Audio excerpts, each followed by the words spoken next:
Live everywhere. Daily Co's Radio on netrootsradio.com presents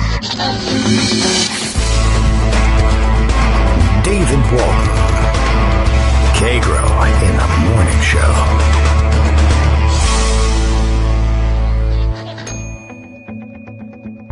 Now, here's David Waldman. Hello, here I am. How you doing today? It is Thursday, April 4th, 2019. As I noted in today's post, we are a month away from Star Wars Day. Take that as my Star Wars Day greeting. I guarantee, virtually guarantee. And this is happening virtually, isn't it? So I virtually guarantee that I will forget about it by then. That's one of those things I forget about all the time.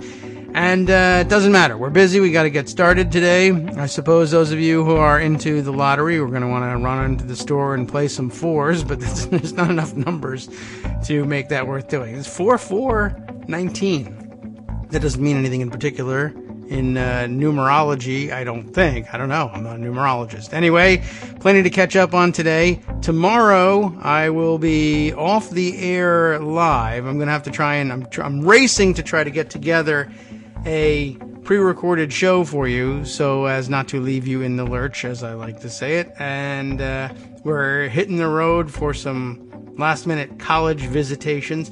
Admitted Students Days coming up. And just need to finalize a few things before we, bankrupt ourselves to send our first to college. And then await the second coming as well. Oh, not the second coming. That's something other people are awaiting more anxiously than we are. The second going, I guess, really would be the coming of the second one going to college. Okay. I don't want to get into, theology here in the morning. I'm not ready for that. Big day today. It's the same size as most other days, actually, when you look at it scientifically. But lots to cover today. And then tomorrow, of course, perhaps I'm hoping to use the pre-recorded show to try and catch up on some of the other stories that we have had to put aside for a couple of days. But things keep piling up because things keep happening. It's not Trump anger tweeting this morning, although he is out there, I understand, about 20 minutes ago. Had something to say about more complaining about, Trump, Russia, collusion, delusion, so illegal. I think he wants to launch an investigation into how the collusion, delusion, as he puts it, got started. So illegal. It's just one of those things that makes you grind your teeth. It's such a dumb thing to say. So illegal. Not that he has any idea what's legal and what's not. Not that he cares, of course, but he thinks everything that anybody does that he doesn't like is illegal.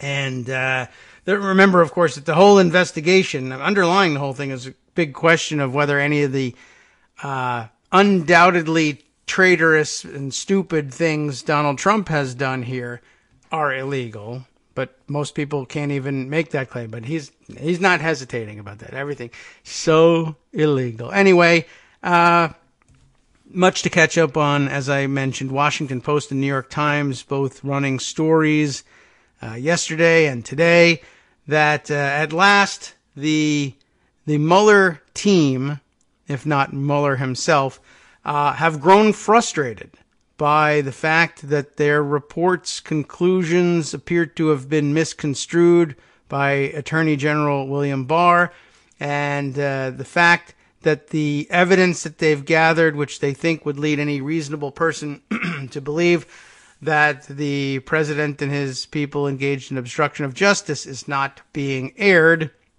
for everyone to consider. And apparently it is actually the case, or at least it's being reported that it is actually the case, that these genius lawyers are upset because they made one big mistake. They trusted William Barr to fairly portray what had been put forth in the report and to share it with the appropriate authorities and the American public as well, to which I can only say, if that is true, duh, I can't believe you were that stupid. But every once in a while, we are reminded that the smartest people in the room are sometimes, let's say, book smart. But I don't know. I mean, I don't think street dumb is really a term, but maybe it ought to be. All right. Well, we'll round up those stories and more. And of course, also of interest today, a discussion in USA Today, which the editors take to be a groundbreaking piece, and it's groundbreaking, I think, in its approach, but I keep seeing it promoted as like the first, as though it were the first look in history at the activities of ALEC and their practice of preparing cookie cutter, pre-made legislation and handing it out to state legislators so that they can carry it forward into their states and portray it as their own work. So I'm thinking in particular of, well, here it is. Oh, I clicked on the wrong thing. I mean, clicked on the right tweet, but the wrong part of the right tweet, so that I was taken elsewhere. But this is a tweet of Nicole Carroll. Nicole Carroll is the editor-in-chief of USA Today, who promotes the piece by saying a 2-year investigation by USA Today and Arizona Central, as well, the Arizona Republic and the Center for Public Integrity, reveals for the first time the extent to which the special interests have infiltrated state legislatures using model legislation. I was just cautioning her in public to be careful about the use of the term model legislation. And it really doesn't belong in use here. It's something I've said on the show before, but model legislation should really be regarded as something of a term of art, something that is prepared in a nonpartisan forum, usually with significant scholarly input, as the Uniform Commercial Code, for instance, was developed. And ALEC doesn't use any of those processes or procedures. In fact, they avoid them assiduously. Is that the right word? And they're written chiefly by conservatives and conservative lobbyists at that. And so calling it model legislation gives it a gloss that it doesn't deserve. And then, of course, the question of what exactly does Nicole Carroll mean by the first time they are revealing the extent to which special interests have infiltrated state legislatures. There's been plenty of writing about ALEC, but I think the first time stuff refers to a 2-year study that they conducted as part of this article to try and quantify the number of bills in the number of states that have been introduced. And that's helpful and useful, and I assume that that's what they're talking about. I'll give them the benefit of the doubt there, but there's certainly been plenty of people harping about ALEC for a very long time. Not just USA Today, not just Center for Public Integrity, not just the Arizona Republic, which I didn't even know was a player in this sphere, but I give them credit for being here today with this very attention-grabbing headline, and I'm glad they've done it, although their headline is actually kind of bad. Anyway, let's round up other headlines. Greg Dworkin is here to do just that. I can't make him wait forever. Good morning, Greg. Hi, sure you can. Oh, sure all right. show. Excellent. I will. I'll endeavor to do that. You just hang on. I'll be right back. Okay. Have some Pop-Tarts. Okay. We're out of Pop-Tarts. Oh no. Yeah. I'll just Believe talk me, while I you heard go about and it. get some. Okay. That'll be about 10 minutes. I'll be right back. You start. All right. So the big story today, of course, is the New York Times and the Washington Post reports of the fact that the Mueller team is now leaking. As Matt Miller pointed out on Twitter the other day, a lot of the Mueller team is no longer on the team, and in fact, they're no longer at DOJ. So they're not leaking. Or they're leaking, but they're not the team. And since they're not at DOJ, they are under no obligation to be quiet. Oh, all right. Well, me neither.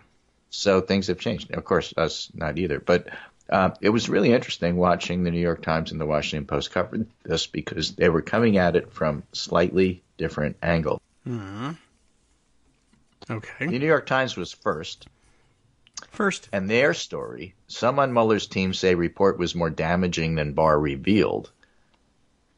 The headline makes it sound like they're talking a lot about the Mueller team, but in fact, the story as published is a lot about the Barr team and how they feel and how they react to this information from the Mueller team. Oh. It's really quite weird. Mr. Barr was also wary of departing from Justice Department practice not to disclose derogatory details, and the officials declined to flesh out why some of the special counsel's investigators viewed their findings as potentially more damaging.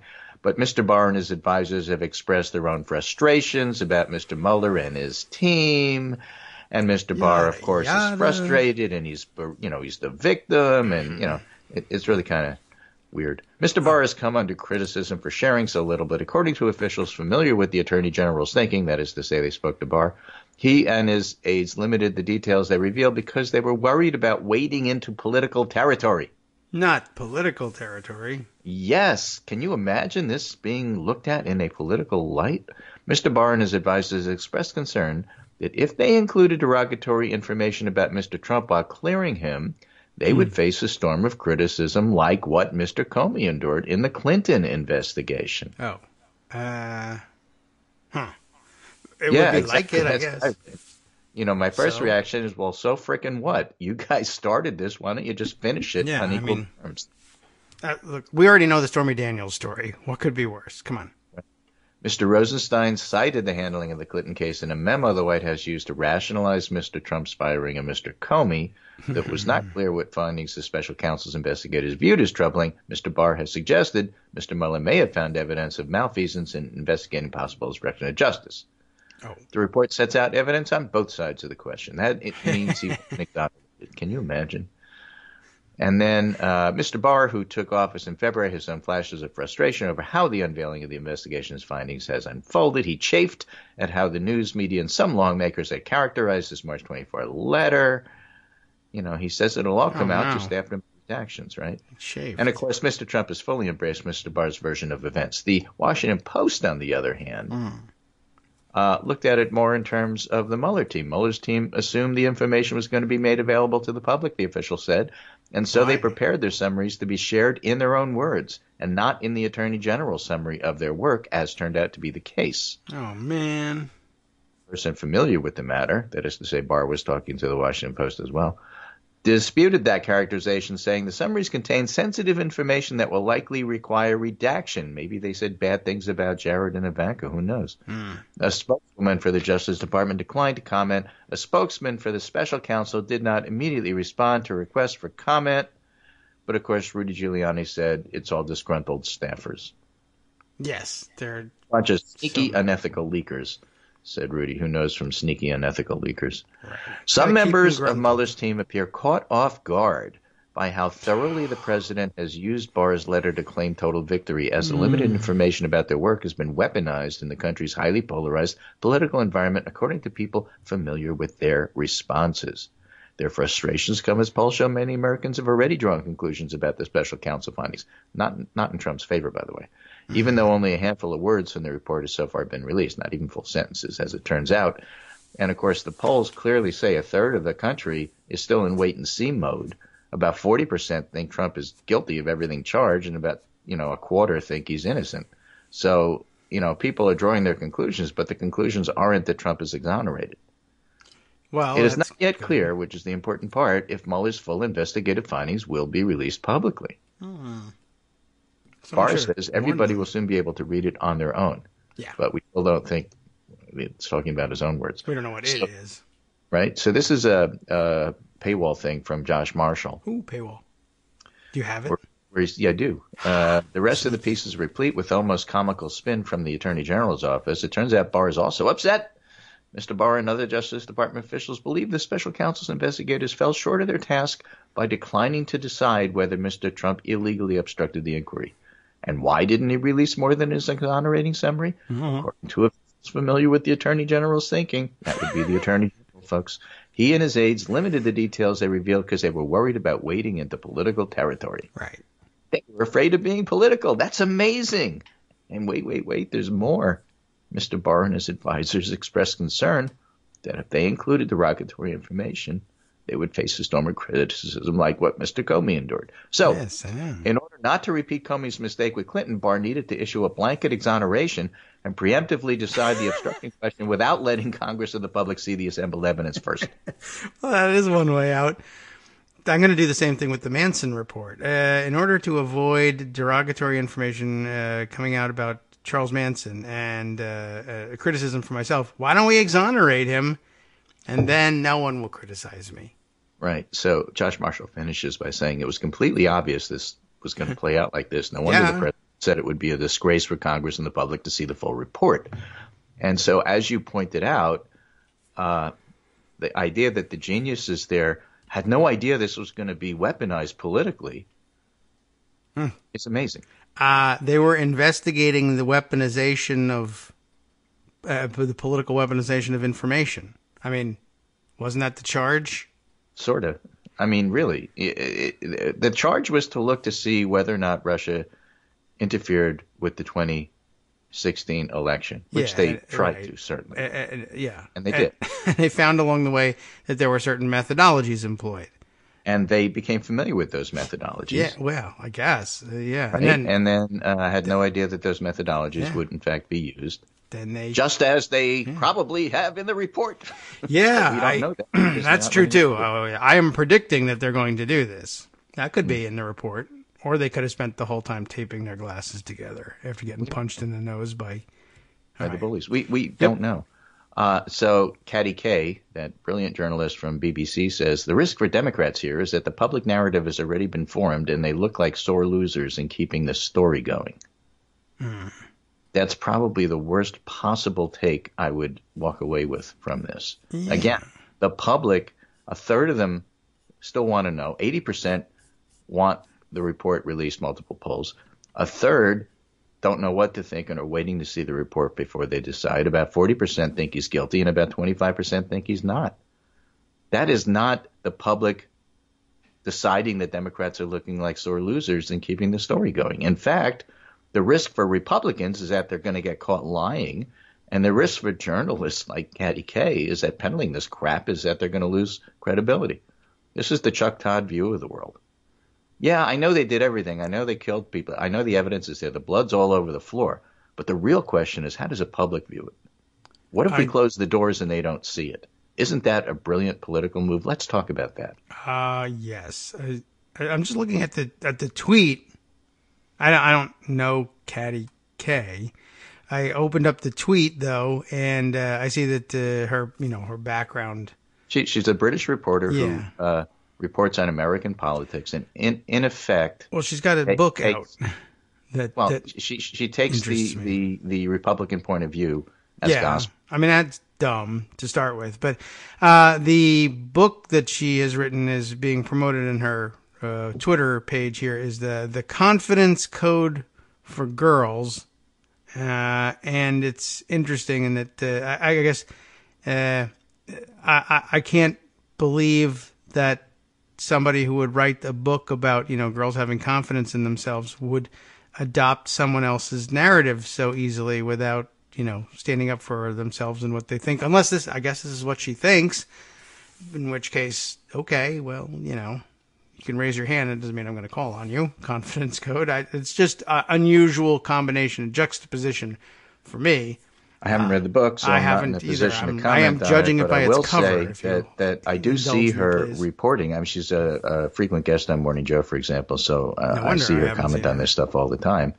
And there's a strain of journalism that reports out of the Beltway, inside the Beltway, that is, that simply takes whatever Republicans say is gospel and says, well, obviously this isn't working, to try to pin all of this obstruction stuff on the president because Republicans say it's not working. And I have unquestioned sources who have absolutely revealed to me that Republicans don't accept this.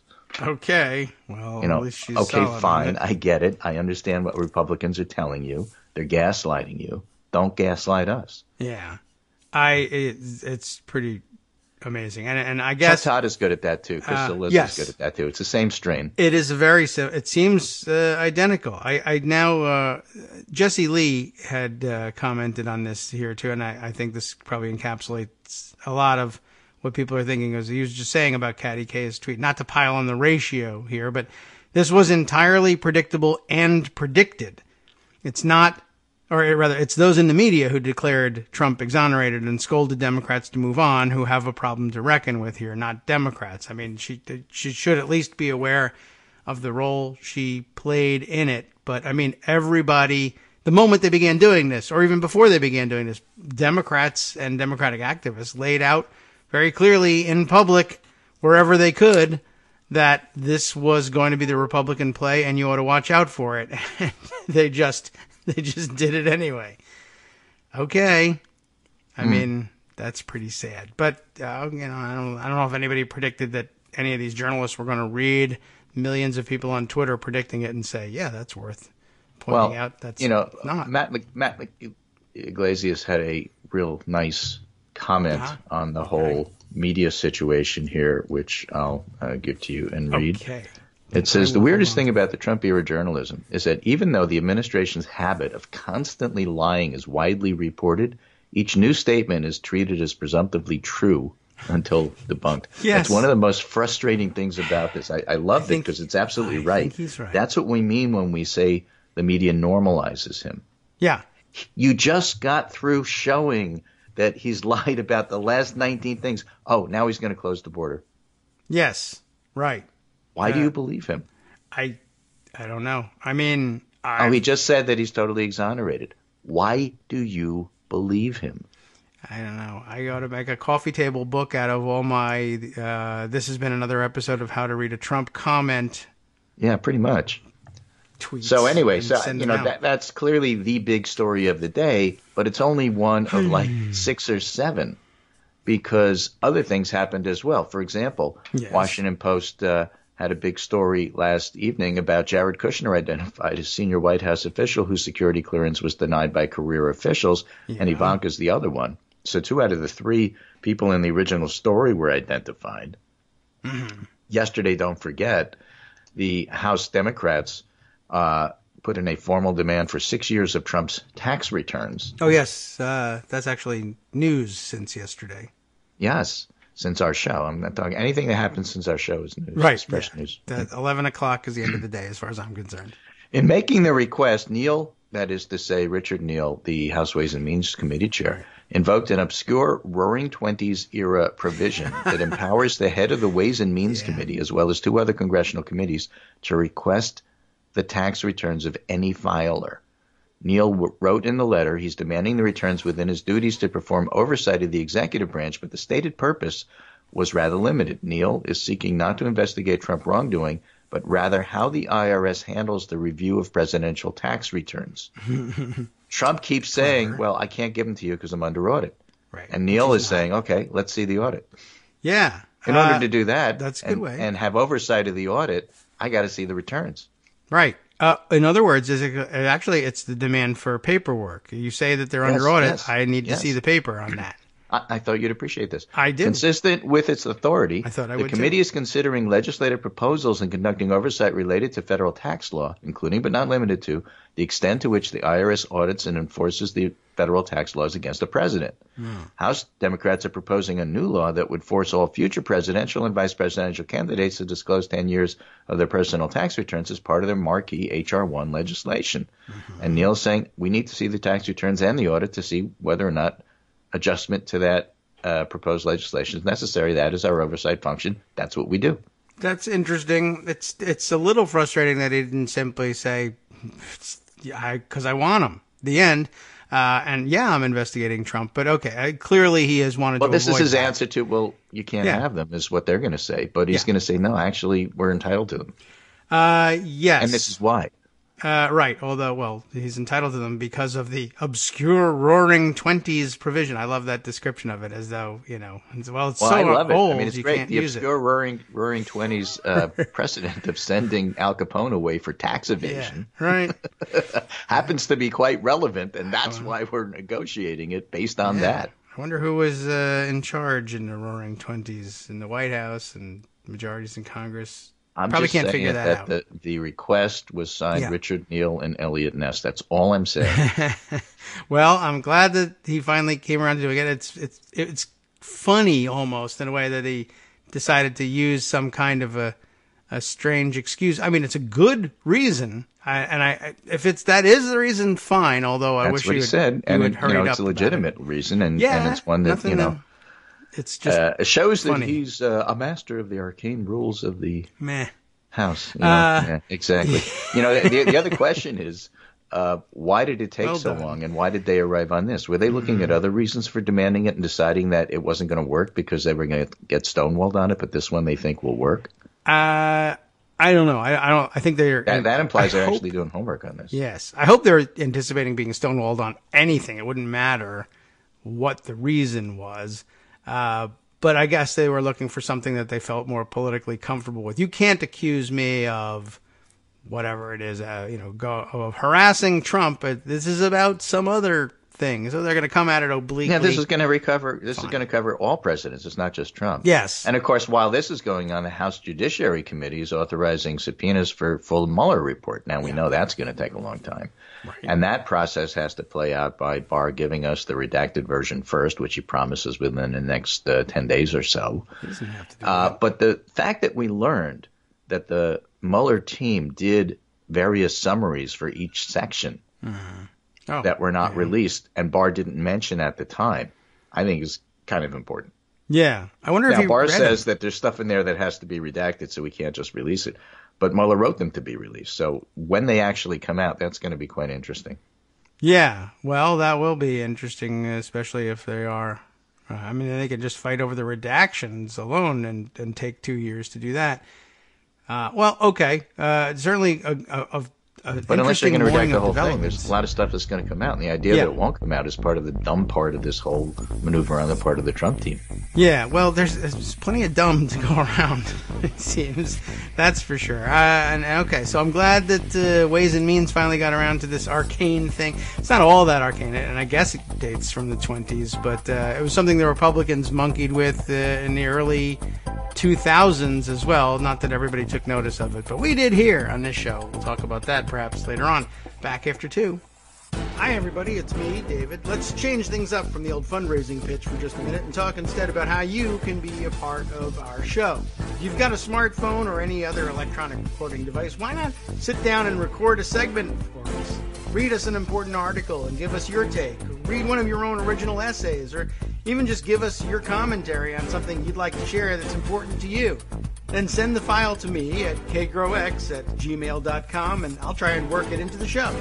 Short segments, a few minutes in length, are easiest to fit in. And of course, I can't always guarantee that I'll be able to play everything, but if you've ever shouted at your radio or TV about something you wish was being covered, here's your chance to change that.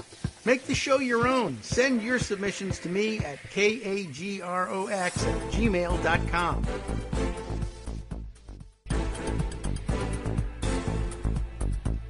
Welcome back to the Kagro in the Morning Show here on Netroots Radio. We continue on our tour through the news with Greg Dworkin. What's next, Greg? Well, let's talk about Mar-a-Lago and going swimming without your swimsuit, but bringing a couple of thumb drives with you.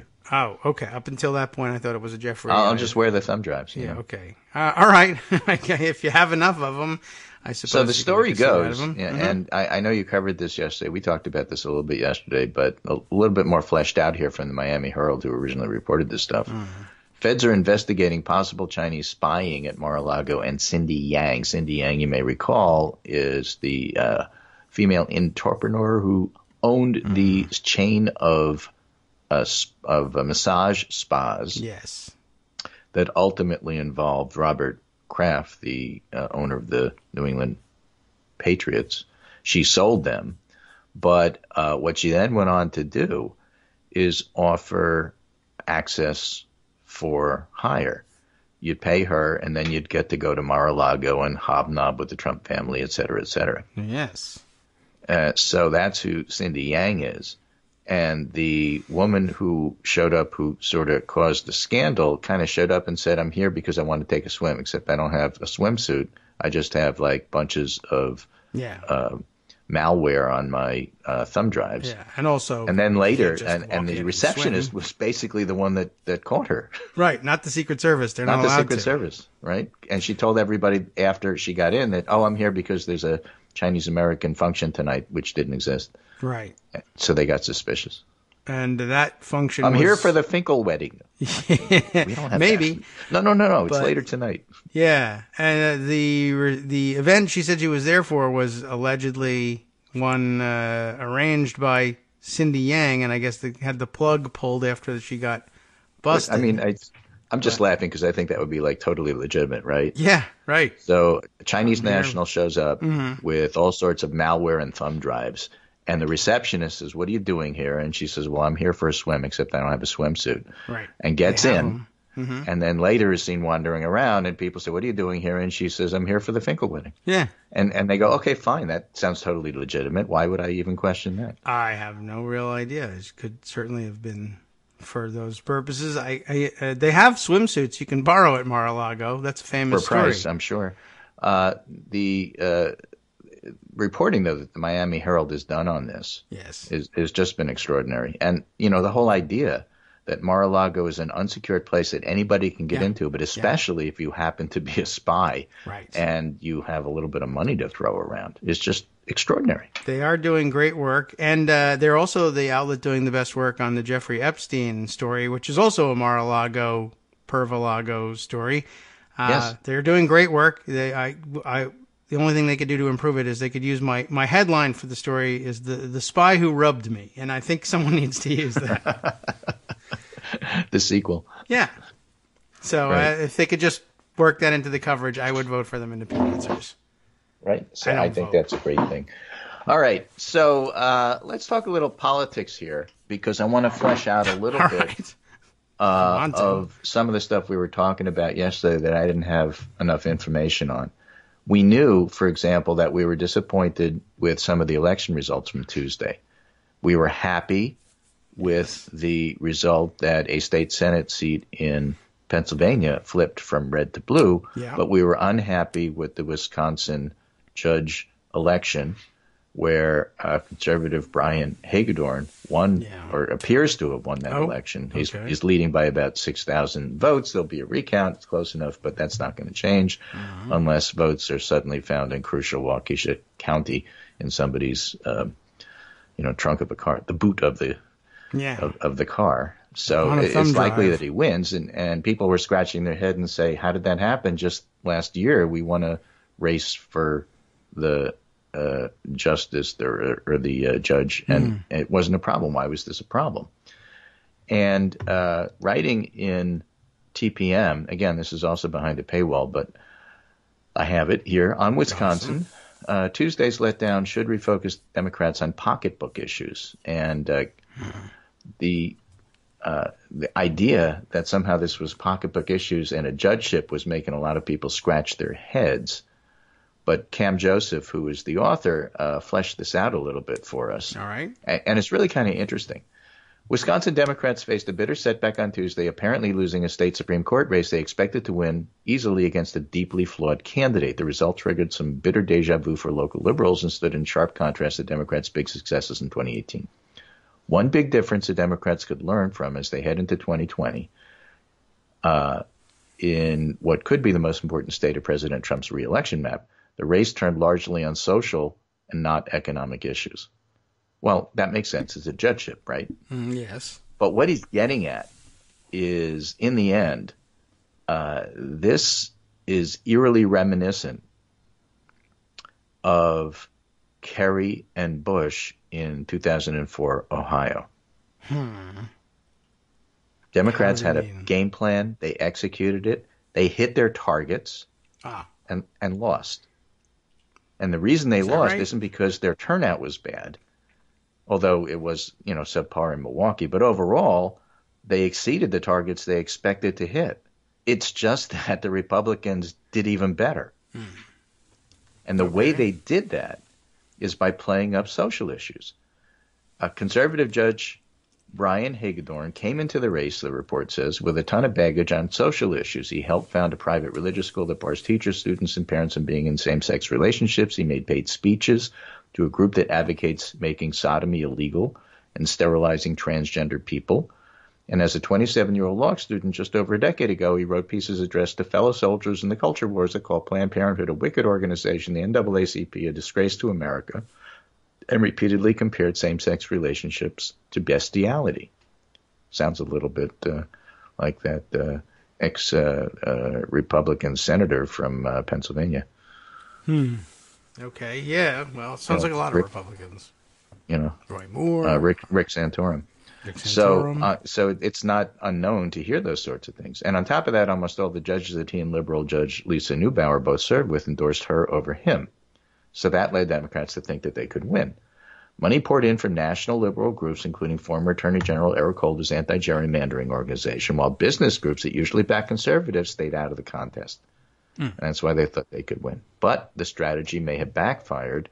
Conservatives responded by accusing Neubauer and her allies of anti-Christian bigotry and plastered Eric Holder's face across mail pieces tying her to national liberal groups, including mail pieces to social conservatives comparing liberals' attacks on Hagedorn to how they treated Supreme Court Justice Brett Kavanaugh.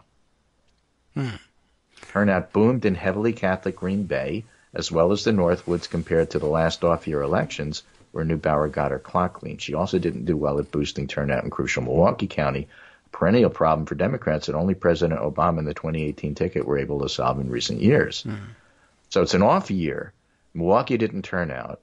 Remember that Evers, the governor, beat Scott Walker by like 1 percentage point in 2018.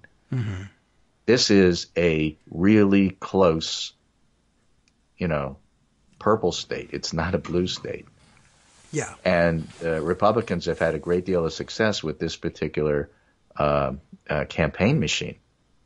And by concentrating on those social issues, they really juiced evangelical turnout and heavily Catholic conservative turnout in heavily Catholic conservative areas. That was their strategy, and it worked. Yeah, I'm not sure why they say what's that got to do with pocketbook issues? There's other things that they could have run on, but the point is you can't just run on saying, oh, look at him, he's a conservative Catholic. Because then what happens is conservative Catholics say, well, what's wrong with that? Right. I'll come out and vote for him. I guess so. Is that what's outlined there? The clip I have here just saying money pouring in from the liberal groups and Holder's group. So they use that stuff. But there's a couple of there's that quote from Scott Walker. Were you upset with the way the media and the left, sometimes indistinguishable, treated Justice Kavanaugh? They're doing the same thing to Judge Brian Hagedorn in Wisconsin. He needs everybody's vote on Tuesday. And with their mailings and such, it's exactly what they were doing. Yeah. I don't understand what's the part about the Democratic strategy that backfired. Is backfired just the wrong word? Well, maybe. I mean, the idea is you can't just run against him personally. What's the positive part for your person? What is that person going to do for you? You can't just run a negative campaign. You can't. You may think it's the most negative thing in the world that disqualifies that person. Yeah. The electorate isn't going to look at it that way. In fact, you may be just juicing. You may be doing their campaign ads for them. I guess so. I mean, well, what was the positive thing that he ran on? I don't know that he did. Yeah, I mean, I guess so. It's just he didn't have to. I guess not. But Senator Tammy Baldwin, the first openly gay woman in the Senate, one of its most liberal members, pulled off a lopsided win by hyper-focusing on health care issues. Tony Evers drilled then Scott Walker on fiscal issues, attacking him for underfunding the state's education system. Now, Wisconsin Democrats argued accurately, and this was Armando's point on Twitter yesterday, it's harder to focus on economic issues in judicial races. Yeah. Because they're often about social issues. My takeaway from this is, so at least be aware of that. All right. I don't know that you're going to win on social issues, but if you're going to run a social issues campaign, at least be aware that you can't just, do negative ads that, in fact, may be pleasing to the other side.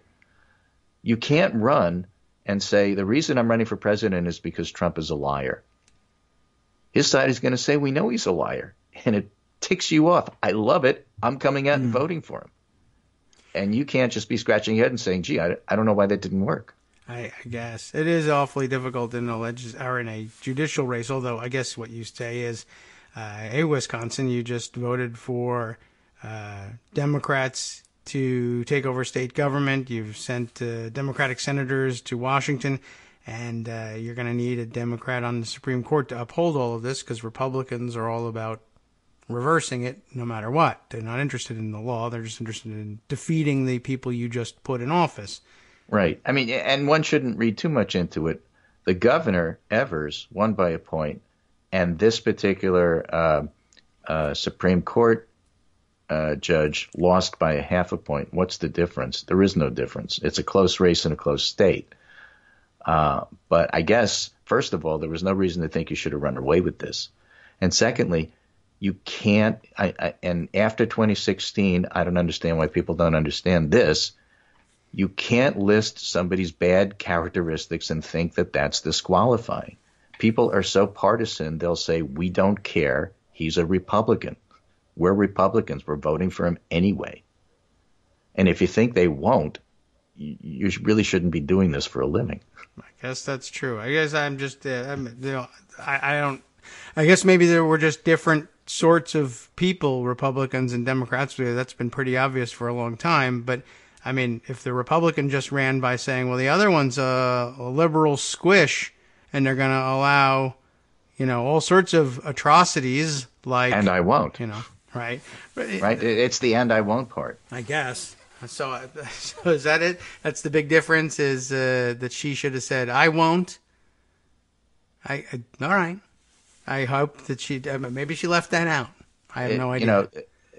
The other argument here, and this is from a top Wisconsin Democratic strategist, the Democrats have to make economic arguments to hope for success in this state.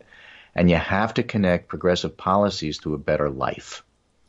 People are looking to elected officials to do something. You can't just run negative campaigns. That's how they're looking at it. That's how this reporter who's covering it for TPM is looking at it. And maybe it's a thing for Democrats. There's still a lot of truth to that. You have to make a case that what you stand for is going to help people. And if you don't make that connection, and however tenuous you want to do it in a judgeship, it's certainly true for statewide representatives in other areas that are more on the executive side or on the legislative side. But you have to make that connection. In fact, Ron Klain follows that up. So does that. With an article about 2016. All right. I don't mind. Okay. And it says, yes, Democrats failed in 2016, and we can learn from it. Okay. Well, then, and he makes 3 points here. And again, there's some tie into Wisconsin. First, never doubt that Trump can win. All right. Right? Don't doubt the fact that on the other side, that the conservatives and the Republicans are going to be able to put up a compelling candidate for their side. So none of it's going to be easy. You have to do the work on all of this. Second, a collection of policy proposals is not the same thing as a vision that voters find compelling. Well, so you can't just list policy. Right? And then the third thing is, no matter what facts and figures say about recovery, it's an angry country deeply scarred by the 2008 economic collapse. Republicans get people angry on the social issues. Democrats have to get people angry on the economic issues. All right. Again, it's really hard to do that in a judgeship, but at least you have to, whatever you're doing, you have to make the connection that what you are doing and offering is somehow going to help the people who you want to vote for you. If you do not make that connection, you are going to lose. I guess that can be true. Maybe it was just overestimating the deductive reasoning power of Democratic voters or swing voters. Anyway, just in terms of all of these are the terrible things that will happen when and if there is a Republican in this office. Okay. And so are we saying that the difference between a losing campaign and a winning campaign is then saying, so for those purposes, okay, we lost you there for a second. Yeah, sorry. I guess it's a matter of overestimating deductive reasoning power to just say, well, this terrible person will do all of these terrible things. And people say, true, but I'm not going to show up and pull the lever unless you say, and I won't. All right. I mean, so it's shorter than a disclaimer. I could put it in every ad, I suppose, and we'll see whether that does the trick. But yeah, it depends on what for, I suppose, as well. Yeah. Right. For example, if you say that about healthcare, it might actually be enough. Okay. But if you say that about social issues, it's not. I guess I'm at a loss to establish what it is you about. You want to run against Trump? Why? I mean, what is it about him that you think is bad? Me personally, no. Everything. He's horrible, and that's not going to work. Everything he does is illegal. I guess not. He's a horrible person. I guess that's not the point. That's not going to work. He has horrible policies. That's what I keep hearing. Hurt you. Oh, okay. Now I'm listening. I don't know. I'm looking back like, okay, I want to run against Trump. Why? And it's not going to be enough. It was just enough for Trump. I mean, except, I guess, unless you count, I'm going to build the wall, I suppose. And that was a big theme for him, certainly. He wasn't going to build the wall.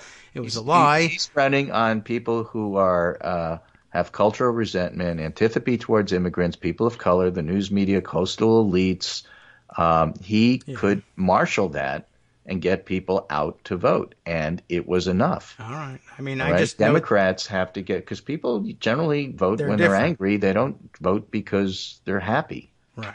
I don't know. I mean, to me, it seems like I don't remember him ever saying that there wouldn't be taco trucks on every corner if he was elected. Well, only that there would be. He was going to give us great, beautiful health care. We knew he was a liar. It might be okay to lie, I suppose. It is for Democratic candidates who are at a loss as to how to do this essential part of campaigning. Promise something really great, even if it's a lie. Lower taxes and better services. I guess. I mean, people have been doing that forever. But my opponent is a horrible person.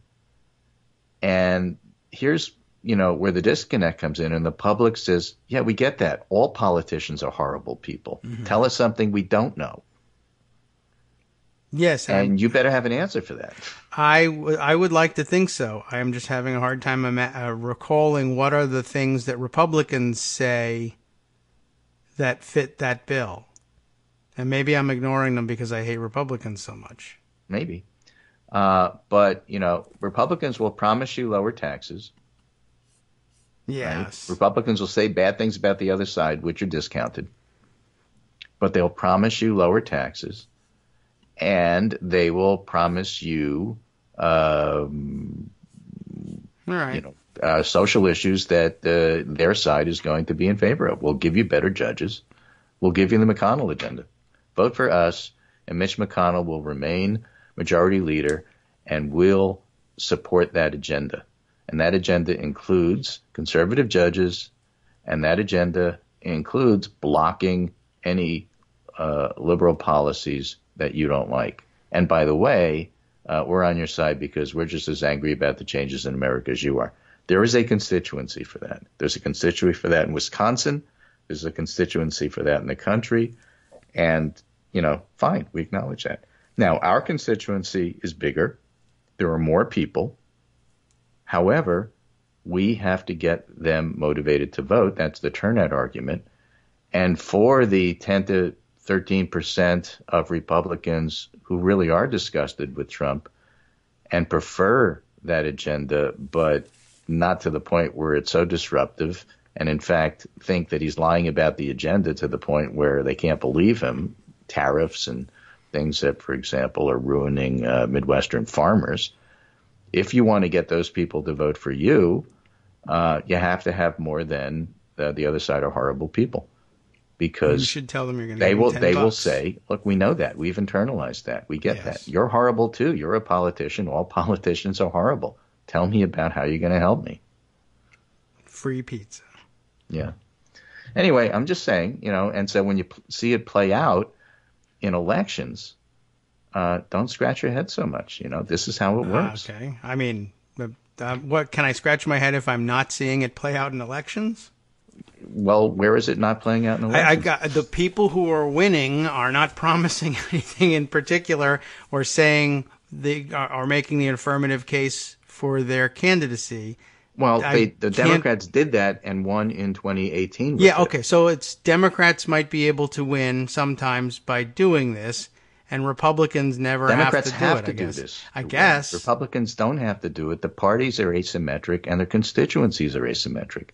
Democrats cannot win by being Republicans in reverse. It doesn't work that way.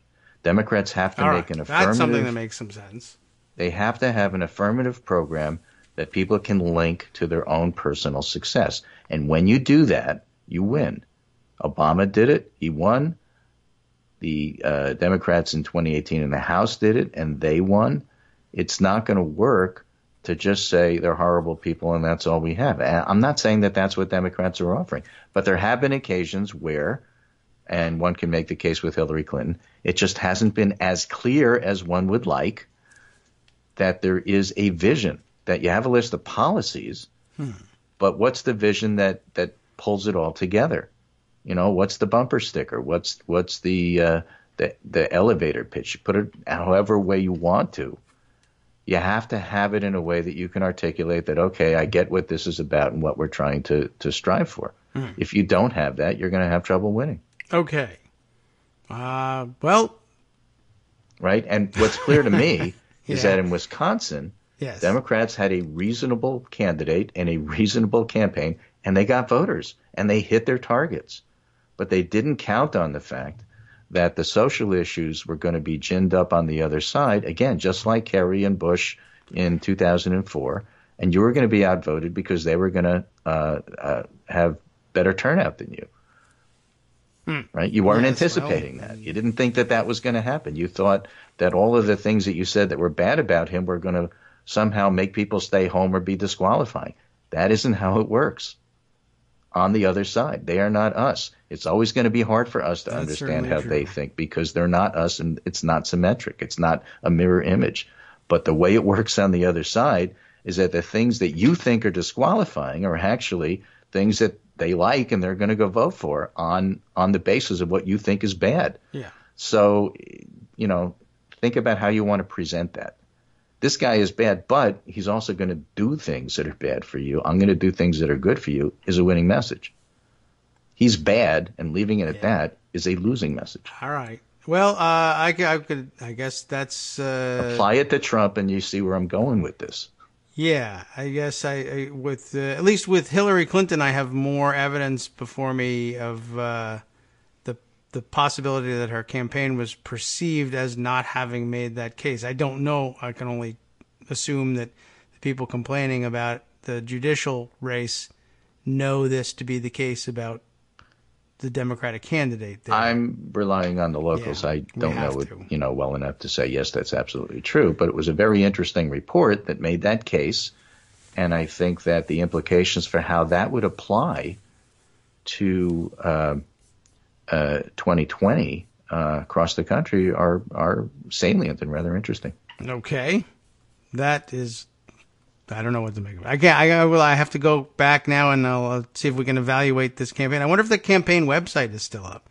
I don't know. I would be surprised if it was all, this guy is terrible, or even any. Right. Or you could skip that and look at the Ron Klain piece. And, because he's basically saying the same thing except the country writ large. Yeah, well, all right. And see how that applies. I got to see that campaign. Okay. I will look at the other one. All right, look at the other one. Look at the one you know. And just make sure it's here at the bottom so you could find it easy. Okay.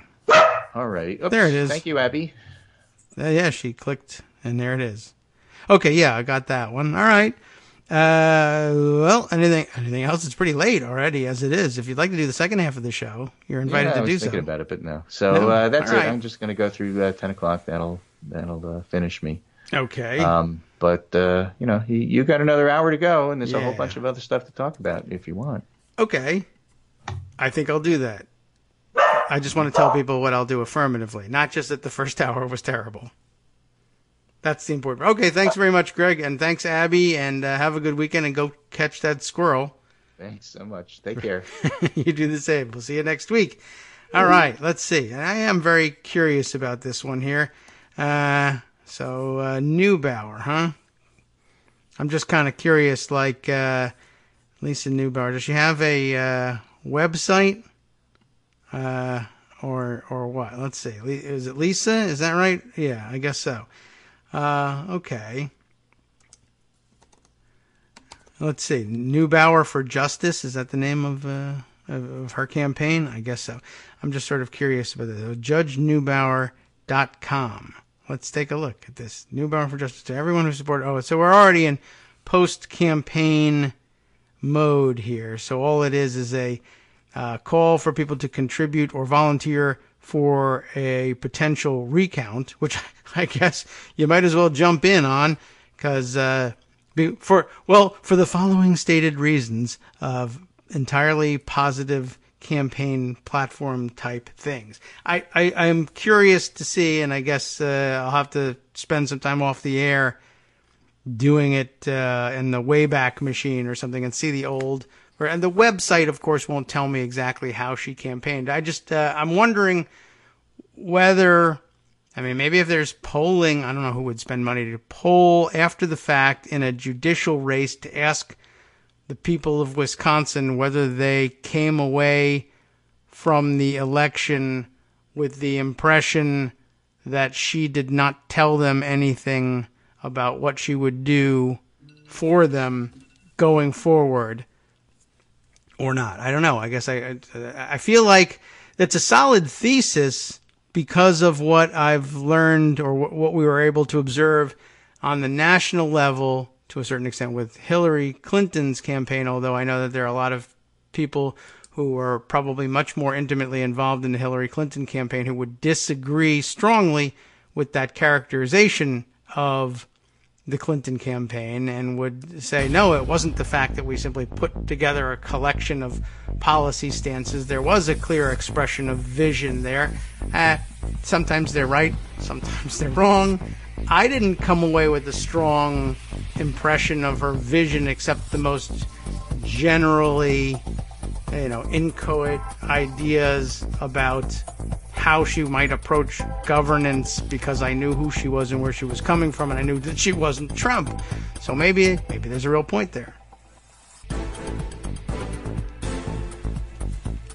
Welcome back now to the Kagro in the Morning Show here on Netroots Radio. Having left off abruptly on the way out to the break, I don't mean to say, I think I had said maybe there's a real point there. There is a real point there. And it's one that's fairly widely accepted as conventional wisdom, that it is not enough simply to campaign negatively against the opponent. And that has a lot of intuitive value, or I don't know, how would I say it? It rings true. We're told that an awful lot. I guess what I'd have to ask here is, can I get some data that goes beyond, well, this one won and this one didn't win? I'm not certain that, I guess I can't, I feel like I can't put too much stock in it unless I know that the thesis underlying this thing is correct. Well, this one didn't give a positive vision of governance, which Democratic voters require in order to show up at the polls, and so therefore they lost. Well, I have the data that they lost. This much I can verify and will agree with you on. The question, though, is whether they really failed to provide this vision. And it sort of feels like I'm going around in circles, like, well, the fact that they lost shows you that they didn't provide that vision. I don't know. We've elected, we do, when the Democrat loses and we elect the vapid Republican, it proves, in fact, that the planless, visionless idiot can win. And so, all right, maybe, so maybe the only difference there is, well, a different electorate shows up when two visionless campaigns clash with one another. When two visionless campaigns clash with one another and the Republican one is relentlessly negative, the Republican wins. When two visionless campaigns clash and the Democratic campaign is uniformly negative, that's not enough. But it's still, so what? So that's basically just another way of saying the Republican wins. So one version of it, the Republican wins, and also in the other one, the Republican wins. And in elections that Democrats win, I'm told it's because they put forth some positive reason that connected with economic issues. And that's what polling usually proves. And that's helpful. And that provides data after the fact. I guess either I'd have to see, one, that the Democratic campaign didn't offer such a vision definitively, and two, that Wisconsin voters say, yeah, that made a difference. Another theory that's out there, Arliss Bunny puts forward, saying that the one difference, she says the difference, and I assume that she would readily agree to the modification of one difference, and maybe the main difference, but one difference, always leaving room for more, is that the Christian, and that's in scare quotes, right leadership stands on pulpits and says, don't forget to vote for Joe Smith on Tuesday. Dems practically require individually delivered engraved invitations to get to the polls. It is more difficult to get our side to care about voting, and in many cases, that does seem to be the case. But it's not just a money issue, so that we can get those engraved invitations out there. Clearly, we're not handing out any actual invitations, so it's not really that. What is it that we need to provide? And I guess all I can say at this point is I'm a skeptic, but willing to work with you on the conclusion that a positive, pocketbook-oriented economic agenda will move people to vote who otherwise ordinarily say, my pocketbook will do just fine in the free market. All I need to do is sit here and open it from time to time so that money falls into it. I don't need to vote. And I find it hard to believe that there are such people, but I guess there are. There are people everywhere and on every portion of the spectrum. And I'm rarely, in the end, shocked when someone demonstrates for me with empirical data that the vast majority of people aren't doing a great deal of serious thinking about anything. So I guess I should be open to that possibility. All right. Having exhausted myself on this issue, and I think any reserve I might have of useful input on it, I will move on to other subjects. Let's see. Shall we? We could spend some time reading some of these very interesting articles. We could spend some time wondering who is the Orthodox rabbi-looking fellow in the photo illustrating the New York Times version of the Mueller team's disappointment in William Barr's performance post-report. I'm very intrigued by this question.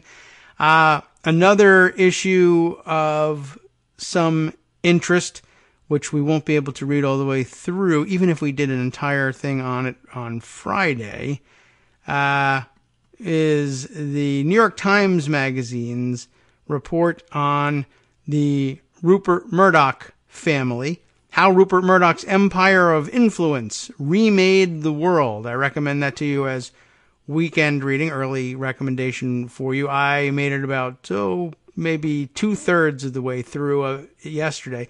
A very long format magazine piece and very interesting. Although I was thinking that, the whole story is very interesting, but I was thinking there was one section that made a certain amount of sense to share on the air. Let me see if I can recall exactly what it was and where this portion begins. I should have made more notes on this, but I remember reading through it yesterday and saying, oh, well, here we're really talking about something that's of interest. And I have the feeling that it may have begun around here, but let me just skim a little bit more. You know what I ought to do is we'll set this one aside, and either during one of the breaks or the pause after the show, during which I will see if I can make a pre-recorded show for tomorrow, we might spend some more time trying to nail this. Yes, now I remember. Here it is. As a matter of fact, I've made enough excuses, so we can jump right back in. I was particularly intrigued by the part of the story that reminded me of a sort of lost chapter in the Donald Trump saga, the Donald Trump campaign saga. We tend to forget, given the flood of information on Donald Trump's wrongdoing, on the flood of information and wrongdoing on the part of Fox News, we tend to forget that early chapter in the Trump campaign, during which time the Fox News empire, Rupert Murdoch, Roger Ailes, the network itself, seemed to be anti-Trump. They were, and this came as a huge shock to Donald Trump, of course, because he was a regular feature on various of their programs, phoning in to vent to various of their hosts. And I think he thought he was a shoo-in to win their early endorsement, and that he was counting on it in order to win. And in the end, he did count on it in order to win. But I think he was genuinely shocked that from day one, he didn't have their support in the bag. There's several sections of this story. This is number 5. They actually number them. Under the subheader of, closed in quotes, "No clown could have done all this." Except, of course, the clown in question is Donald Trump, and he did do all this. In early 2015, this section begins, Murdoch got a call from Ivanka Trump proposing lunch with her and her father. Always a meal involved with this guy. They met soon after in the corporate dining room of the Fox News building in Midtown Manhattan. Ivanka's husband, you know the guy, Jared Kushner, well, he came too, just as the first course was being served, and who doesn't love a multi-course lunch? Trump told Murdoch that he was going to run for president. Murdoch didn't even look up from his soup, according to 3 people who independently shared the story. That would be Ivanka, Jared, and Donald Trump. I guess. Who else would be at this lunch sharing the story? 3 people who independently shared the story. You have to be prepared to be wrapped up badly, R-A-P-P-E-D. That was Murdoch's reply, using an expression for taking some knocks, for those of us not familiar with Murdoch's slang, I guess. Murdoch was deeply entwined with the Trump family. Trump had aggressively cultivated the Post, the New York Post, during his rise to celebrity in New York in the late 70s and 80s. Kushner became close to Murdoch after he purchased the New York Observer in 2006. An improbable friendship blossomed between the octogenarian mogul and the 30-something publishing parvenu. Thanks for the SAT words here in the morning. With Murdoch and Wendy, his former wife, Wendy Dang Murdoch, one of several, but with Murdoch and Wendy even taking Kushner and Ivanka on vacation in the Caribbean on Murdoch's yacht. And I don't think that was the last vacation they took together either. And I think they traveled to all sorts of interesting destinations after that. But after Murdoch's divorce in 2013, Kushner, who was also in the real estate business, I don't know if you knew that, helped him, Murdoch, find a decorator for his new bachelor apartment. I'm sure it was really difficult. And what resources would Rupert Murdoch have to find a decorator for his bazillion-dollar apartment, right? Okay, whatever. That's what they did with one another. Ivanka was one of 5 individuals designated to oversee the trust for Murdoch's and Wendy's 2 daughters, which held $300 million in stock in News Corp and 21st Century Fox. Ivanka, by the way, notes here, relinquished her role as trustee in 2016.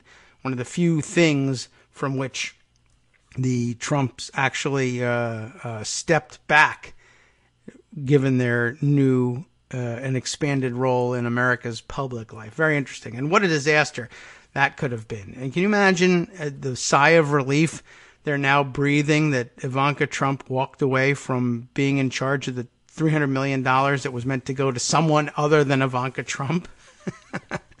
That's crazy. Anyway, the more important stuff here. Murdoch recognized Trump's appeal as a tabloid character and ratings driver, but he did not see him as a serious person, let alone a credible candidate for president. Hard to blame him for that. No one did. He's a expletive idiot. I imagine that was perhaps an F word. He's an effing idiot, Murdoch would say when asked about Trump, which coincidentally is what I say when asked about Trump.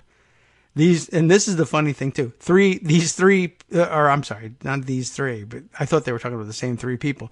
Murdoch would say he's an effing idiot. 3 people close to him told us. And then parenthetically, through a spokesperson, Murdoch denied that he ever used this phrase to describe Trump. Everybody is always denying that they said that about Trump. Even Trump's former cabinet members have to deny that they said Trump's an effing idiot. By the way, that's like 5,000 people who are very close to Trump and that Trump has selected them to work with him who have come away saying he's a effing idiot or something a lot like it. And then they have to deny it later on. Whatever. Interesting. I was worried that the same 3 people were involved in confirming it. And I was like, well, why would Donald Trump tell the New York Times that Murdoch says he's an effing idiot? All right. Well, he's not quite that dumb. Roger Ailes, pervert extraordinaire, the longtime head of Fox News, was no more generous, at least when Trump was out of earshot. Ailes was close to Trump, too. Their alliance dated back to Rudy Giuliani's 1989 New York mayoral campaign, for which Ailes worked as a media advisor and Trump as a fundraising figurehead. It was Ailes who, in 2011, gave Trump his regular Monday morning slot on Fox and Friends, which Trump used to advance his birther campaign. Still, Ailes ranted indignantly about the notion of a Trump presidency, saying he wasn't remotely worthy of the Oval Office, a person close to him at the time told us. And I believe that. It doesn't make Ailes a good person. It just means he was right about that. Fox News' initial resistance to promoting his candidacy came as an unpleasant surprise to Trump, who had assumed that his relationships with Murdoch and Ailes would ensure positive coverage. Once again, the dotard believed that people, tongue-bathing him because they thought he might either give them $1 million or pay them on their contract or that he would deliver ratings in some way. And he's probably a little bit better at that than paying his bills. They were willing to put up with this. And he really thought that meant that they genuinely liked and supported him and thought that his opinion was a worthy one to have. I guess that's the big mistake, right? Trump is on the air pontificating about political subjects, and Ailes and Murdoch are letting him do it. Therefore, they must agree with his political agenda, because if he were the owner of the network and had invited Rupert Murdoch or Roger Ailes, for whatever reason, to come on the air on a program on his network and give their political opinions, and he disagreed even once with their political opinions, he would ban them from the air.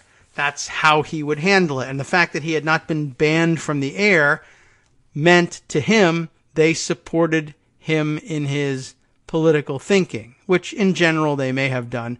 But as for whether or not that political thinking is worthy of the presidency, they could have a very different opinion about that. I agree with where he's coming from, generally speaking, but I would never put him in charge of anything because he's at heart a Neanderthal and an idiot.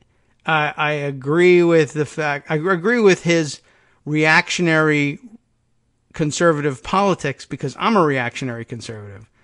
But I enjoy hearing from him insofar as he agrees with me, but I don't want him formulating and driving the policy. He's far too dumb for that.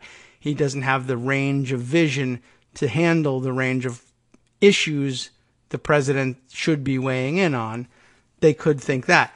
But I mean, that's a far too sophisticated a thought for Donald Trump to formulate, obviously.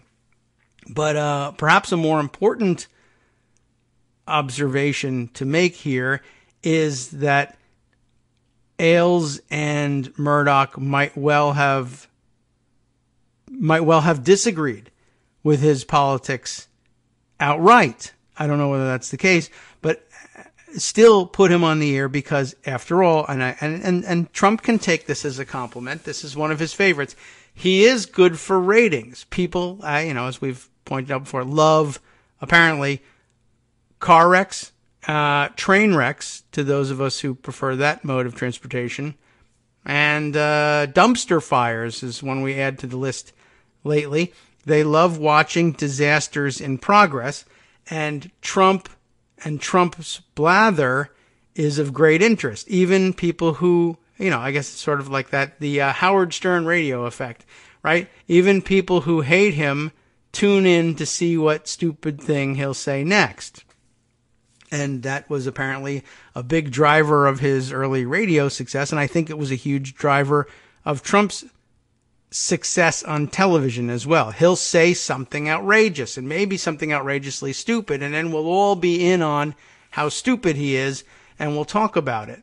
And I think that's kind of what drove his candidacy. And even his original TV fame, The Apprentice, I think, from reading about how the editors of the original program viewed their mission and how they were redirected, it seems clear that both the producers and the editors were under the impression that they had a hit show on his hands because of the wild and sometimes idiotic pronouncements that Trump would make, and packaging them up as somehow as business acumen, as bold genius.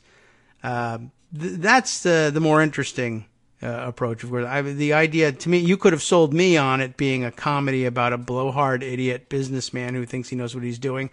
But Mark Burnett, I think, probably wouldn't have had as much success with that as he had with the eventual product. And I guess you got to credit him for some vision and understanding of the American television audience, even if you hate his guts, on that front, that it should be repackaged as a serious program. But anyway, I guess the point I departed from about 20 minutes ago was that Trump probably believed that the standing invitation to use their air meant that they liked him and supported his politics, because if the shoe were on the other foot, he would bar them from his television network the minute they began to disagree.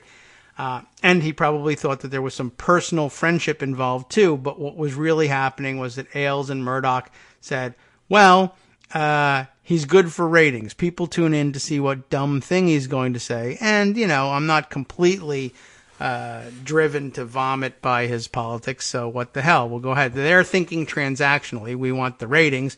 And Trump is thinking, they really like me. So when it turns out that when the question is, should he be a commentator, the answer is yes. But should he be president, the answer is no. And that comes as a surprise to Trump, because Trump is dumb and blinded by his ego. All right. So there we are. Trump had assumed, I guess, that this would ensure positive coverage. Ailes had even written Trump an email asking what he could do to help him, which also doesn't mean that he supports him.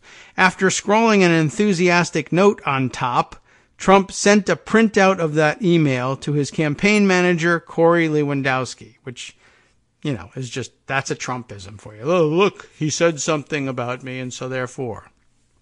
All right, well, duh. During the campaign's early months, it fell mostly to Ailes to manage the network's tumultuous relationship with Trump, who complained constantly, can you believe it, that Fox favored Ted Cruz and Marco Rubio. And I think that they did, and there was a great clip circulating yesterday of Kellyanne Conway on on Fox Air, when she was working on behalf, I think, of Ted Cruz, during which time she used her appearance to bash Trump for his failure to release his tax returns, which was very interesting. And also thought it was kind of funny that Trump was complaining, it turns out, I guess they were quoting him, he was complaining about Fox being against him and in favor of Cruz and or Rubio, and using the word collusion, accusing Fox of colluding with Cruz and or Rubio against Trump. So it was just kind of funny to see him invoking that word, and maybe that's where it came from. And what if it turns out that the collusion delusion began with his introduction of the word collusion into the 2016 campaign? It's so illegal, they should arrest him right away. Anyway, let's read a little bit more about this part of the history of the campaign. During the campaign's early months, it fell mostly to Ailes to manage this tumultuous relationship, given that he was constantly complaining about Fox favoring Cruz and Rubio. Trump was driven into a near-weekly rage by the Fox News host Bret Baier's Friday night segment, Candidate Casino. I always be driven into a near-weekly rage just by how dumb the segment name is. Opening with a graphic of a spinning roulette wheel and Vegas-style lights, Baier and his round table of political analysts would place bets on the probable party nominees. Even though Trump was winning in most of the polls, Baier's parlor of experts regularly placed him toward the bottom of the pack. I do remember that phenomenon, not necessarily on their show, but everywhere. It was especially galling to Trump because he and Baier had golfed together. And again, Trump can't really understand anything.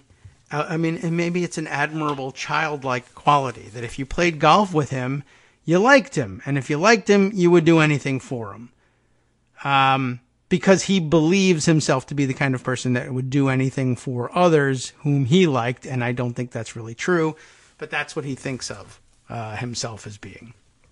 Also part of his problematic ego. So, Baier had briefly been a member at the Trump International Golf Club in West Palm Beach, which I guess is how this happened. Baier dropped his membership when it became clear that Trump was likely to run for the presidency, which is cute and, almost at this point quaint, right? Now, of course, he probably regrets having done that because he could have curried favor with the guy who became president by remaining a member of his golf club. After the Fox contributor and Weekly Standard editor Stephen F. Hayes called Trump a clown, Trump faxed Baier a copy of his resume, of Trump's own resume, with a note scrawled across it in black marker again. Tell Hayes no clown could have done all this. Although most of it is a lie and exaggerated anyway. Trump even complained about Fox while appearing on Fox, ticking off during a live interview with Sean Hannity the contributors who should be fired because they were, quote, biased against him. Very interesting, and it's sort of a forgotten part of the Trump campaign history. There's a little bit more here, by the way. Trump wasn't without leverage in his relationship with Fox. The Murdoch formula was to deliver the enthusiasm, and everybody knows what we do when we say enthusiasms. That. Right? Deliver the enthusiasm of reactionary readers and viewers to chosen candidates. But Trump was already generating plenty of enthusiasm on his own. Enthusiasms. His hardcore supporters made up Fox's core audience, and his social media accounts gave him a direct connection to them. If these supporters had to choose between Trump and Fox, Ailes might not like the results. At the same time, a new crop of right-wing outlets, Breitbart, Gateway Pundit, One America News, Sinclair, were embracing his candidacy, and mainstream broadcasters were no less aware of what he could do for their ratings. And I know that underlies all of it. I can go on the Today Show in my pajamas, and 5 million people will watch, he warned Ailes, a former Trump campaign official recalled. Probably true. And I mean, it's a clown factor that does it, but not in Trump's mind.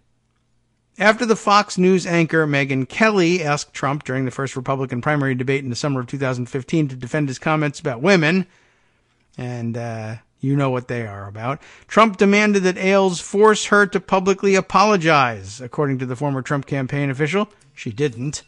6 months later, on the eve of another Republican debate in Des Moines, which Trump was boycotting because Kelly was once again moderating, Ailes tried desperately to persuade Trump to change his mind. And I don't know whether I believe that or whether that's Trump saying, he called me and he's desperately begging me. This is a very Trump move also. So he tries to persuade him to change his mind. His hopes were dashed when Trump called him from the tarmac in Iowa to refuse, having just watched the Fox News contributor Charles Krauthammer mock him on the network. Without Trump, the event drew just half the viewership of Fox's first debate. Anyway, I think that's maybe we'll close out the consideration of this article there. Just I don't know. I mean, there wasn't great news value, but it was just good reminder, I think, that they didn't always walk in lockstep. But another great demonstration of how people can be turned around by Trump the bully when you hand him power. Hi, it's me, David Waldman, your host for Kagro in the Morning, with a brand new interruption to say thanks to all of you who support the show. Remember when I told you that our average monthly donation was about $7, for which you were getting 2 great hours of news and entertainment 5 days a week, and how that came out to about 70 cents an hour?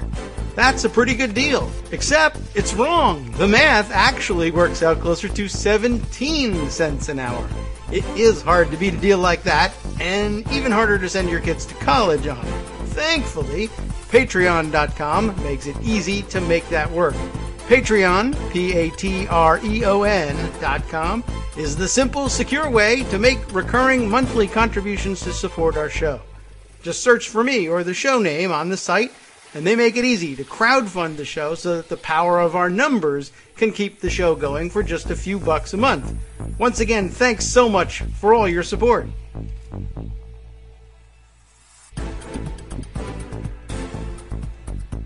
Welcome back now to the Kagro in the Morning Show here on Networks Radio. Into our last segment here, we'll move on from the Rupert Murdoch story, although I hope you found that one as interesting as I did. I thought a good comment here from Michael Musson, just as we closed the segment here, saying, funny, this article, this portion of it, reads like Fox getting primaried from the right.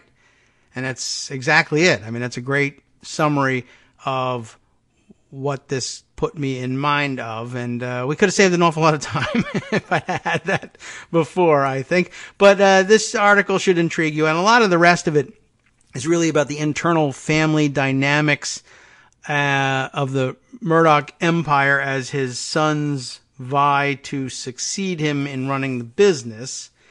But also, just sort of the amazing story of how he built this tremendous empire. And I thought the headline and subheader were really kind of important.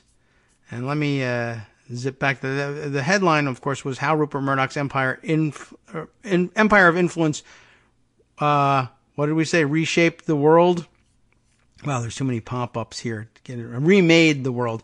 And the first part, as I told you, they're all numbered. Part number 1 here, Imperial Reach, I thought had a very intriguing subheader. Murdoch and his children have toppled governments on 2 continents and destabilized the most important democracy on earth. What do they want? That's a good question. But of course, the question of what do they want actually puts me in mind of the demand that was made so many years ago on Occupy Wall Street activists. Like, what do they want? Like, they're exercising this power, but what do they want? Not, of course, the same power that the Murdochs appear to be exercising here. But I mean, putting it that way, they've toppled governments on 2 continents and destabilized the most important democracy on earth. Well, true. And it might be worth finding out, what do they want? If there is anything they want. Maybe they just wanted money and that seemed like a good way to do it. But why topple the American government? Why topple governments on 2 continents? And why the most important democracy on earth? What do you want to have in its place? That might be worth knowing. Just seemed like an interesting question, and actually made me briefly just have a flash of thinking of the Fox Empire as an international terrorist organization instead. And I probably get a lot of agreement out there, but even those of you agreeing with that statement would know it was hyperbole at the time. But there's something a little different about the way they do things. Fascinating article. Definitely recommend it to you. Moving on, though, since Ron Klain came up earlier today, let's go back to him.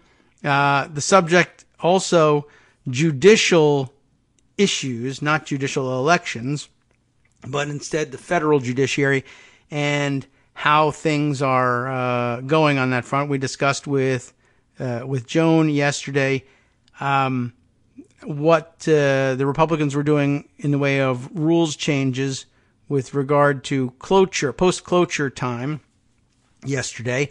And Ron Klain had an interesting tweet thread about it that I guess I stumbled on and took note of as I watched some commentators discussing the change that was made, the reducing post-cloture time to 2 hours debate on nominations.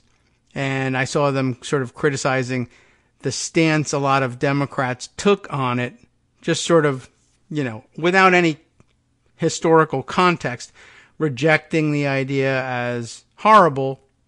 And the commentators rightly pointing out many Democrats supported a change much like that in the past.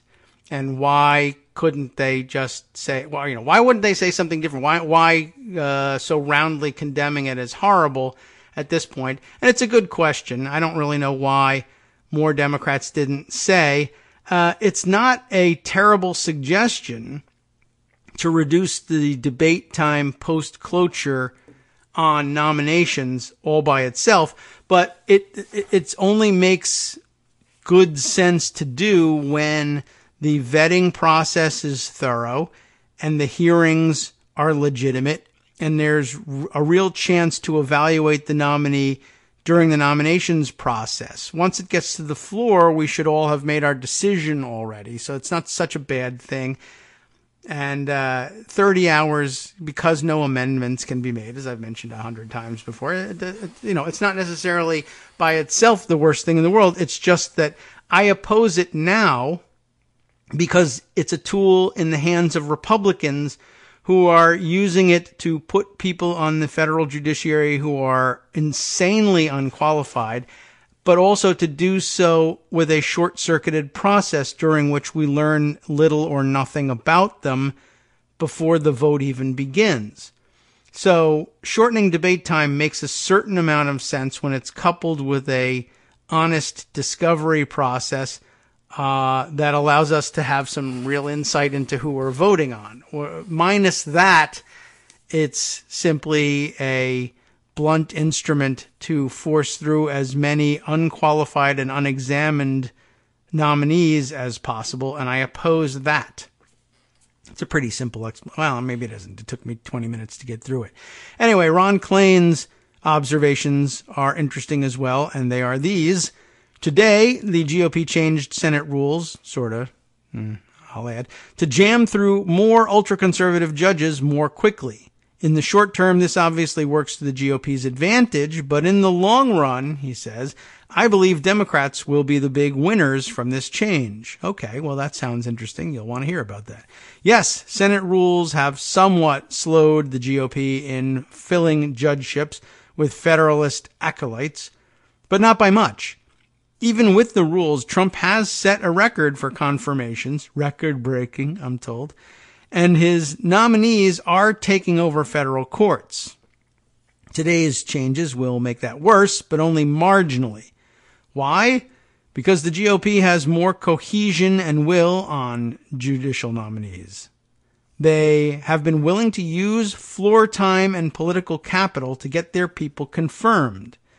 So they have rapidly filled judicial positions even with Senate obstacles in place.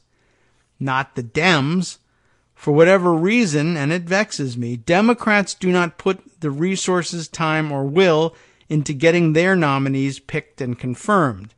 As a result, procedural obstacles to confirmation have a bigger impact on Dem judicial nominees than GOP ones.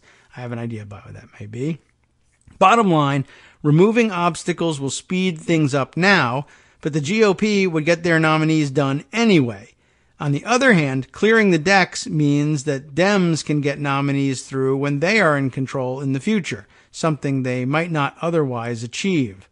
Thus, in the short term, this is awful for our courts, our Constitution, and our rights. Is that all? But in the long run, a Democratic president and a Democratic Senate will have critical new tools to reverse this damage someday. We just, A, have to make sure that they do it, and B, hope that it's done well and swiftly, and that the time comes soon.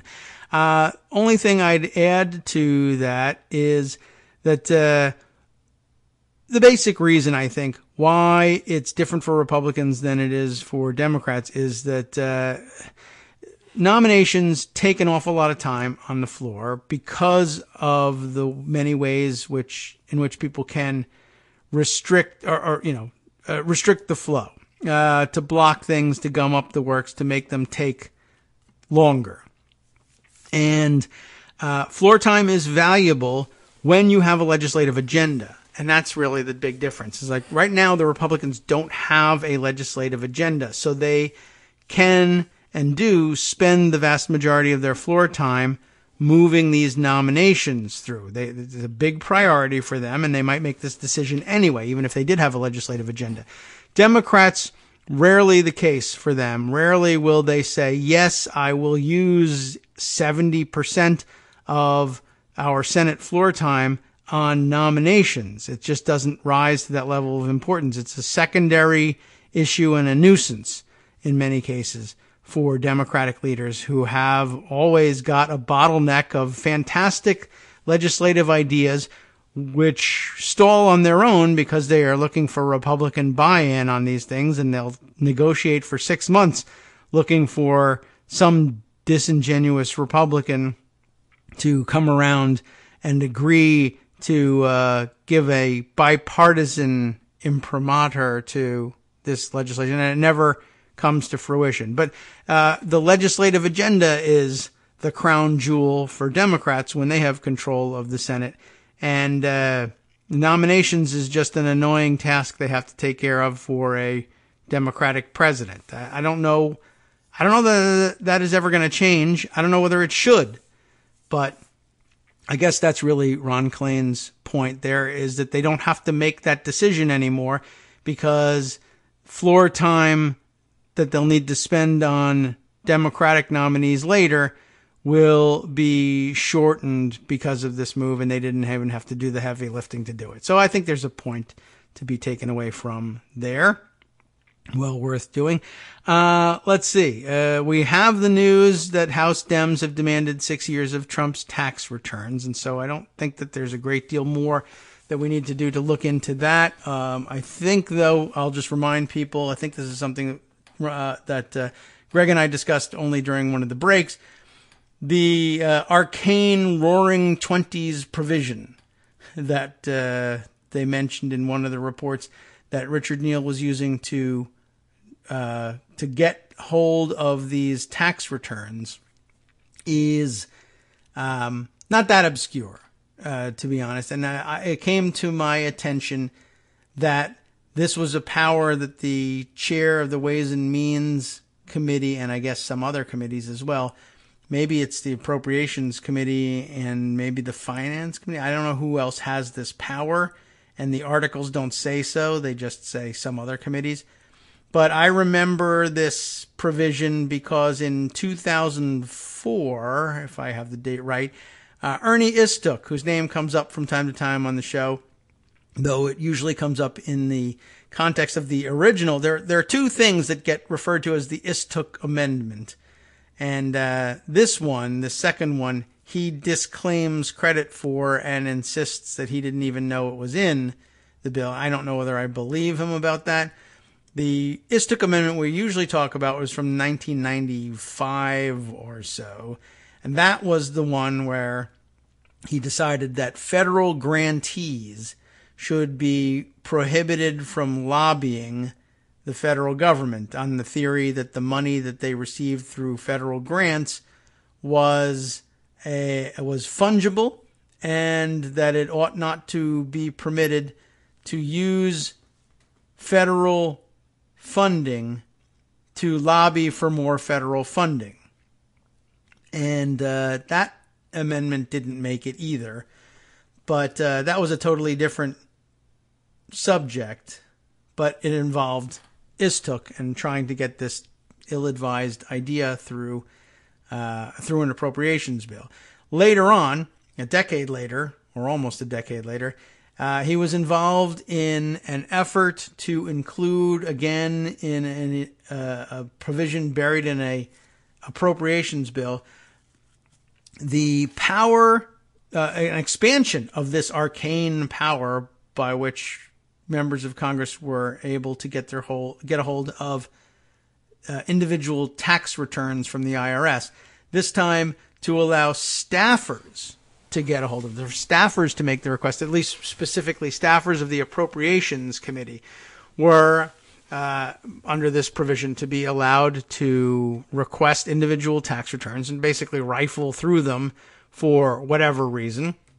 I think the justification offered at the time was appropriations staffers need to be able to see that money appropriated for various projects was being used correctly, and how they determined they were going to figure that out from individual tax returns, I'm not entirely sure, but I don't think that it was a particularly good cover. And it didn't matter in the end because it was detected just before the passage of the bill and objected to by Republicans and Democrats alike and removed.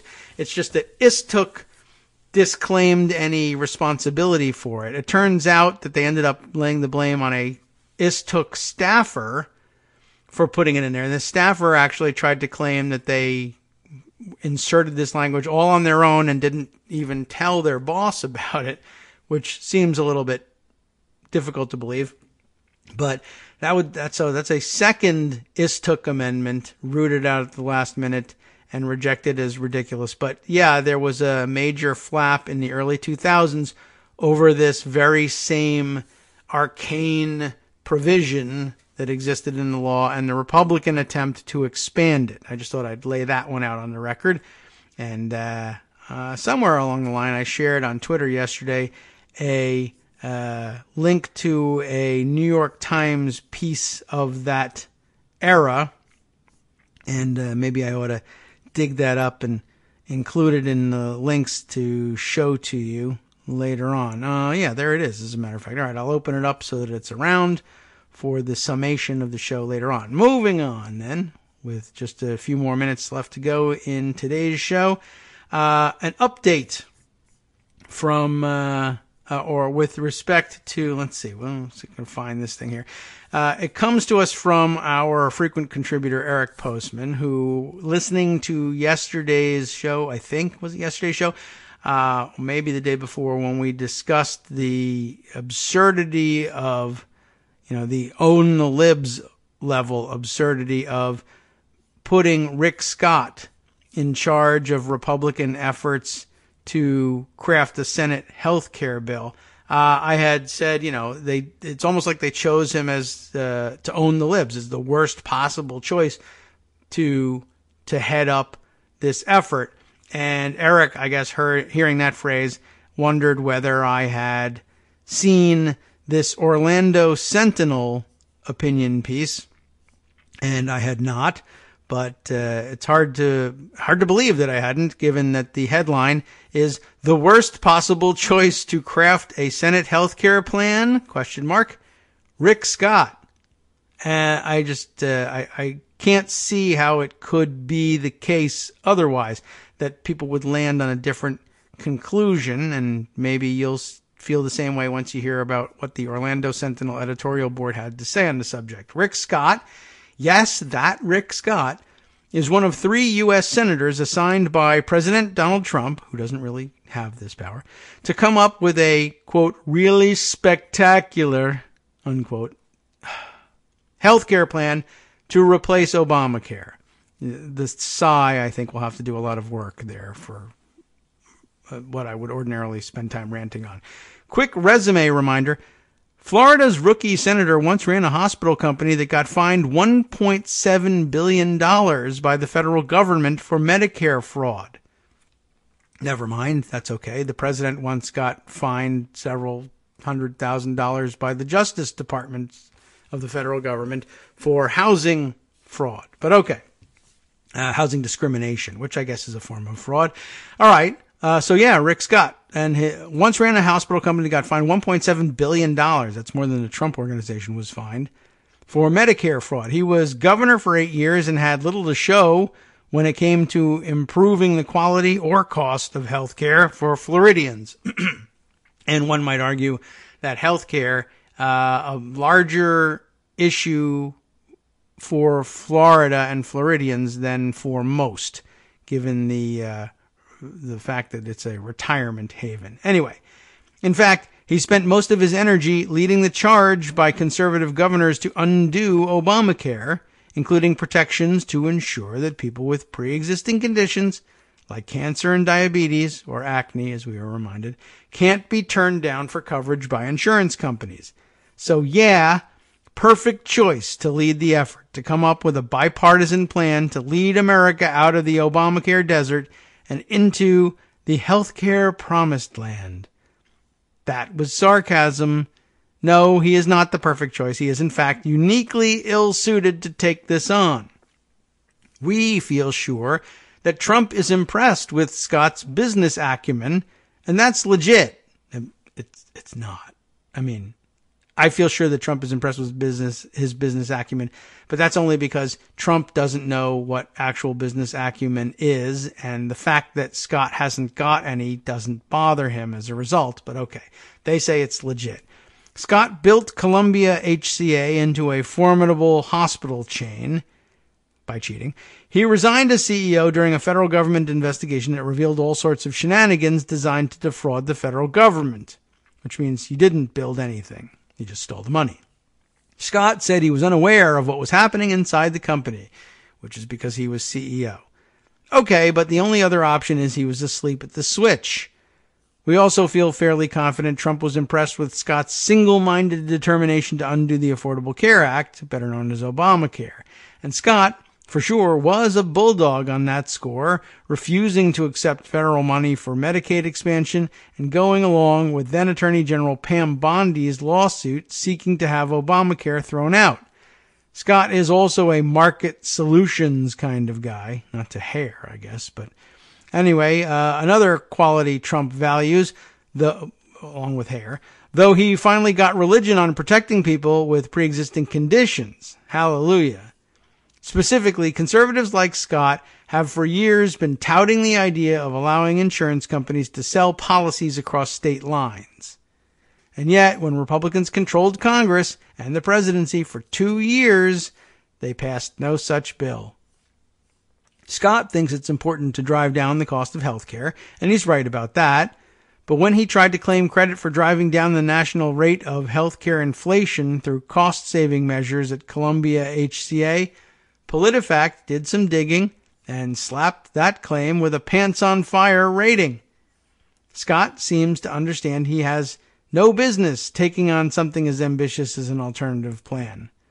On Sunday, a couple of days after the president called upon him to find a solution, Scott punted on CBS's Face the Nation, telling an interviewer, "I look forward to, seeing what the president's going to put out." He's not going to put anything out. He's thinking you're going to do it. Pressed, Scott said his focus was driving down the cost of health care.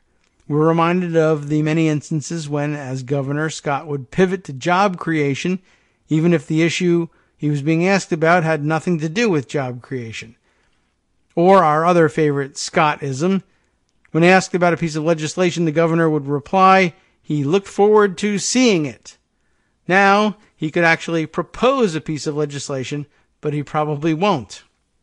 Scott is much more comfortable going on TV, flashing a big grin, and taking pot shots at Democrats, specifically Nancy Pelosi.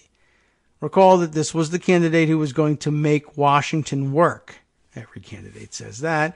We have little confidence in his braggadocio then, and even less now. So thanks, Orlando Sentinel, for clearing that one up, and thanks, Eric, for sending it our way. I hadn't seen it, but I feel like I could have written it, although not really. Thanks to the editorial board for taking care of that task. All right.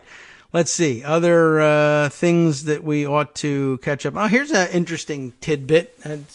I didn't expect to have to revisit this one, but maybe I can add these two little news bits, 2 or 3 more, before we close things out. We talked about this extensively after it happened, but in a gun context. But this news from Olivia Messer, reporter and unofficial senior Texas correspondent at the Daily Beast, has this news item. I don't know if she's written on it since, but breaking news yesterday. 4 years after 9 bikers were killed during a shootout in Waco, Texas. You remember that? The DA has announced he will dismiss all criminal cases against the remaining 24 defendants charged in the melee. Nobody has been convicted in any of the related cases. You remember that? That was at the Twin Peaks restaurant, and there was some sort of like biker gang almost convention going on, and it broke out into a fight, and everybody was just basically shooting at one another in the parking lot. Can you imagine 9 people shot dead, and I don't know how many were left, 20 left injured during a shootout, and they can't come up with charges that they're going to levy against anybody. That's got a lot of people thinking about, let's say, interesting and uneven application of justice in the country, and you can see why. Another item that I'll just borrow from somebody's tweet, which I thought, hey, that's interesting, but not a main focus of what we do here. I happened to catch the tweet of Dr. Dina Grayson, who I'm not familiar with, but apparently a former candidate for Congress and from Florida. But she tweeting, just 5 days before his upcoming election, Bibi Netanyahu will travel to Russia, of all places, to meet with Putin, who favors Bibi in the race. Coincidentally, numerous fake Twitter accounts are pushing Bibi, just like Trump in 2016. And it's attached to a story from Haaretz newspaper, headlined, let's open it up just to take a quick look. Putin is pulling for Netanyahu as he did for Trump, but this time in broad daylight. Thursday's sudden summit in Moscow appears to be aimed at the crucial Russian vote, which is meant to outflank both Lieberman, not Joe Lieberman, but Lieberman, the Israeli politician, and Gantz. And interesting item. I don't have the article in front of me, and I think they paywall their stuff, but just interesting to keep an eye on. Not your ordinary course of events in an Israeli election, and it might raise questions in your mind as to why that sort of thing would be happening. All right, let's see. Anything else that we can fit in? We're now down to seconds here before we have to start the countdown to exit. But no, I guess not. I guess maybe we'll take note of one more goofy item. This one already covered over at Daily Kos in a very popular diary. Trump on CNN, an interesting quote. To be honest with you, we have to get rid of judges. Now, he's appointing judges at a record pace, but he needs to get rid of them. That's it's an interesting take. Following a meeting with NATO Secretary General Jens Stoltenberg, and I guess that's the one during which he claimed that his dad was born in Germany, the press conference afterwards. But then that turned out not to be true. Oh, and he did do something else too, and I forgot even what. Oh, yes, right. It was the slip of the tongue. He was saying when he wanted the origins of the collusion delusion investigated, because it's so illegal that it's like 3 times he screwed up and he couldn't say the word origins correctly, and he said oranges of all things after that. Yeah, I had forgotten about that. Anyway, I guess it was during this same question and answer period, Trump went full autocrat while trying to act tough about his threats to close the border with Mexico. That hasn't happened yet, and it's Thursday, and so don't worry, 2 weeks, very soon. I'm sure we'll get to that. Anyway, as the meeting was overshadowed by the latest of Trump's border-related tantrums following his loss in the midterm elections, here's the pull quote from the coverage here. And what we have to do is Congress has to meet quickly and make a deal. I could do it in 45 minutes. We have to get rid of chain migration. We have to get rid of catch and release and visa lottery. And we have to do something about asylum. And I'll be honest with you, we have to get rid of judges. What? every time, and you won't even believe this, Mr. General Secretary, you catch somebody who's coming illegally into our country and they bring them to a court. And if it wasn't for judges adjudicating the law, we'd be left with an autocracy, of course. This, the commentary of our diarist, Lefty Coaster, in this case. If you haven't seen the comments, definitely recommend taking a look at them, but I guess we'll also keep one eye on whether or not he delivers on this goofy promise to close the border and destroy trade, apparently in avocados. That's going to be apparently a huge problem. That's the way you make people care about things, I guess.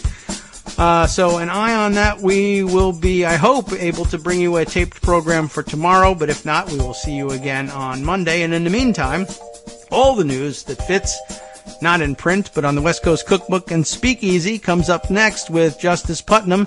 Let's see. Trump still has 52 unfilled ambassadorial positions, and half of those are low IQ right-wing lunatics. Coast Radio on netrootsradio.com. You have been listening to the Kagro in the Morning Show with David Waldman. More to come from Justice. The House Appropriations Committee mocked the Secretary of Commerce's reason for refusing to testify. The Intelligence Committee is looking into a friend of Melania Trump who made $1.6 million off the inauguration. And the indicted North Carolina GOP chair refuses to resign after bribery charges. Plus the international news, all coming up next.